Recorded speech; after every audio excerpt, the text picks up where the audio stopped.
I heard from someone that it takes same amount of time that it took you to get to 80% to get from 80 to 90%, which means if it took you 20 hours to get to 80%, it may take another 20 hours of work to get 80 to 90%. So just for that 10% better, you have to put another 20 hours of work, right? And then to get to 95%, you may have to put another 20 hours of work, right? So instead of launching at 80%, you're waiting to be perfect. The thing is that you can never be perfect. You can never get to. There will always be something to do. There will always be some little things, right? So you have to be okay with not being perfect, which means that if your team members are doing things, you have to be okay that they're able to put out things faster, because there's going to be communication issues. There's going to be time back and forth. So you have to be okay with 80% so we can get things done faster and move on and let the market tell if it works or not. We can get feedback, then improve. Sitting in a room and just trying to make better is just not productive. You have to be okay with less than 100%. Many owners make the mistake because they're good at certain things. Maybe they're good at video editing, camera, right? Maybe they're good at whatever it is they do, bookkeeping or business or getting customer or sales, right? Whatever they may be good at, when they hire someone to take over their role, people want perfect and they're like hesitant to let that go. They're not happy with how the new person is doing, right? So that is very common. So you just have to be okay with less than 100%. If you want to be a business owner, the goal should be to find that person willing to take ownership and action and improve and get better, right? That's the person you need. But from there, it's their responsibility. If they make mistake, it's on them. You are going to hold them accountable. If the mistake is costly, then you may even fire them. So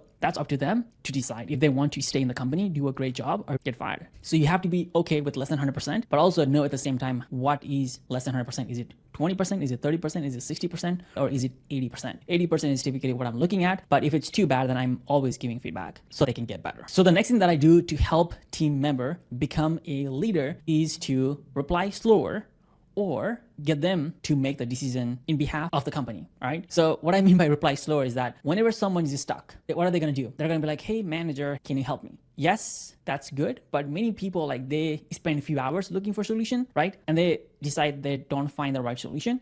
And then they just reach out to their manager or someone above them to help them, right? But if you reply faster, they're going to expect that you are not busy. That means you're always there. Second, they're going to know that you have the answer, which means that even if they're stuck next time, they don't even have to spend time searching for it. They can reach out to you and you're going to just reply right away. They're going to expect that as well. The third thing is that you're not teaching them how to fish, right? You're only giving them answers. So it's just like you're feeding them everything they need. They're not becoming a leader, right? So you need to teach them how to find the answers. When they ask you a question, don't reply for half an hour or 1 hour. Just ignore the message pretty much. Wait and see what they do. Many times from my experience, what I've seen is that when they don't get a response within 10 to 15 minutes, they're just gonna do something else, look for answers, or ask someone else, or ask the team member, right? Instead of asking me, they're gonna ask someone else, and then they'll figure it out. So in an hour or so, when I reply back, I'm gonna reply back saying, hey, were you able to find the answer? That's what I'm gonna reply back with. And if they're still stuck, then I get on a call and asking, what did you do? Where did you get stuck? What are you looking for? I'm not giving them answers. I'm trying to diagnose the problem. I can help them see the solution so that I can help them, hey, this is the answer you're looking for. I want them to realize, oh, this is what it is. I don't want to give them the answer right away.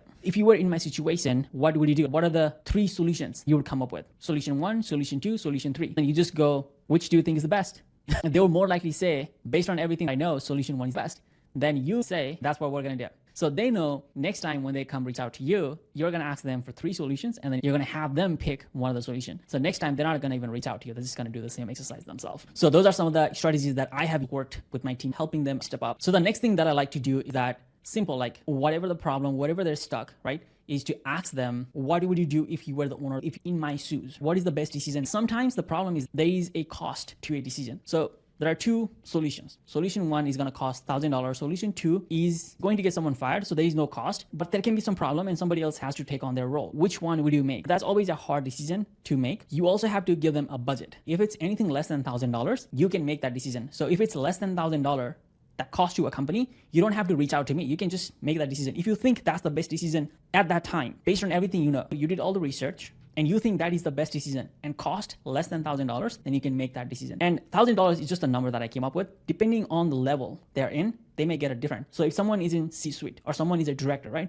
So C-suite may get $50,000, right? So you may say, if it's anything less than $50,000, you can make that decision. That's okay. We can take that cost, right? You can do that if you have people that you can trust. You know that you can trust them to make the right decision. You want to help them think like an owner. You want to help them think what's best for the company based on the situation they're in, and you want to help them make the decision faster. Because if you don't make the decision faster, the company is going to be slow. That's why big companies with thousands and thousands of employees, they're slower because they have a lot of people, they have a lot of things to think through. There's just a lot of communications, right? So there can be some issues like middle manager has to talk to a senior manager, has to talk to a director, and then senior director. There's just a lot of communication that slows down the process. So you want to have your team member who are in the field upfront talking to a customer. You want them to make decisions on the spot so we can move faster and help our customers faster. The next thing in helping your team member become a leader is better communication. Communication is the key. So this is one of the mistakes that I made actually. I don't think I did allow them to have better communication, but I did not emphasize that. This should be one of the value of your company. This should be one of the culture of your company. Clear communication and even over communication. Sometimes people have information. Sometimes your support team has information that may be really valuable. Over communication is always the best. No one ever got hurt with over communication. I sold my company for 7 figures and I got to watch the new owners take over the company. And I got to see how they took charge of the company. I got to see how they ran the team. I got to see some of the things that they emphasized. And I saw that over communication was one of the best things that they did. And it really helped within the company. It helped the old employees be open and talk to the new owners of the company.